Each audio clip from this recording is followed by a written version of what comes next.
ఇక్కడ ఒక బాలికకు జరిగిన అన్యాయం మీద స్పందించాలి. బాలికకు జరిగిన ఇబ్బందికరమైన పరిస్థితుల మీద స్పందించాలి. రక్షించాల్సిన వాళ్ళే ఇబ్బందికరమైన పరిస్థితుల్లో ఆడబిడ్డలను అగాత్యాలకు గురి చేస్తూ ఉంటే దాని మీద స్పందించాలి. మీ మంత్రివర్గంలోనే ఒక హోంశాఖ సహాయ మంత్రిగా ఉన్న బండి సంజయ్ గారి కుమారుడే ఈ విధంగా ప్రవర్తించి ఆడపిల్లలను, ముఖ్యంగా ఆ బాలికను ఇబ్బంది పెట్టి ఉల్టా మళ్ళీ ఆ అమ్మాయిని వేధించే విధంగా ఆ అమ్మాయి మీదనే కేసులు పెట్టి వాళ్ళని బెదిరింపులకు గురి చేస్తూ కనీసం వాళ్ళకి రక్షణ లేని సందర్భంలో తల్లిదండ్రులు మోడీ సభలో మేము వచ్చి చెప్పుకోవాల్సిన పరిస్థితి ఉంటున్న సందర్భంలో కదా పోలీసులు కేసు బుక్ చేసినట్టు నటించిండ్రు. మరి అలాంటి సంజయ్ గారు మీ మంత్రివర్గంలో ఉన్నారు. రక్షణ కరువై ఆడపిల్లలు మొరబెట్టుకుంటా ఉన్నారు. మరి ఇలాంటి సందర్భంలో మీరు రాష్ట్రానికి వచ్చిండ్రు.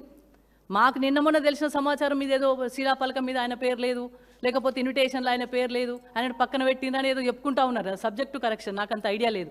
కానీ అవి ఉన్నా లేకపోయినా పర్వాలేదు, ఆయనను పిలిచినా పిలవకపోయినా పర్వాలేదు, మీ పక్కన కూర్చోబెట్టుకున్నా పర్వాలేదు. కానీ మీ మంత్రివర్గంలో ఉన్న బండి సంజయ్ గారి కుమారుడు ఈ విధమైన అగత్యాలకు పాల్పడినప్పుడు వారి మీద చర్యలు తీసుకోవడం కోసం ఎవరిని మరి అక్కడున్న బాలికల కుటుంబాలను కానీ వాళ్ళకి రక్షణ కరువైంది కాబట్టి వాళ్ళ మీద ప్రభావం చూపెట్టకుండా ఉండాలంటే ముందుగా మీ మంత్రివర్గంలో ఉన్న బండి సంజయ్ గారిని బర్తరఫ్ చేయాలి. మీ మంత్రివర్గం నుండి బర్తరఫ్ చేసి ప్రసంగించండి. ఆ ఇష్యూ మీద ఏ విధంగా స్పందిస్తారో స్పందించి మీరు ఇక్కడ ప్రజలకు ఉద్దేశించి మాట్లాడండి. తెలంగాణ ప్రజలు ఈ ఇష్యూ మీద ప్రధాని మోడీ గారు ఏం చెప్తున్నారు, ప్రధాని మోడీ గారు అనేది చూస్తూ ఉన్నారు.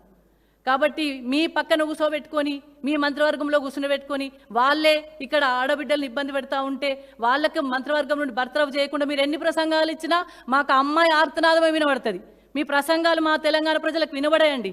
కేవలం మీ ఎంత ప్రసంగించినా, మీరు 9,000 కోట్లతో రోడ్ వేసినా, ఓ రైలు ఏదో తెచ్చినా కానీ మా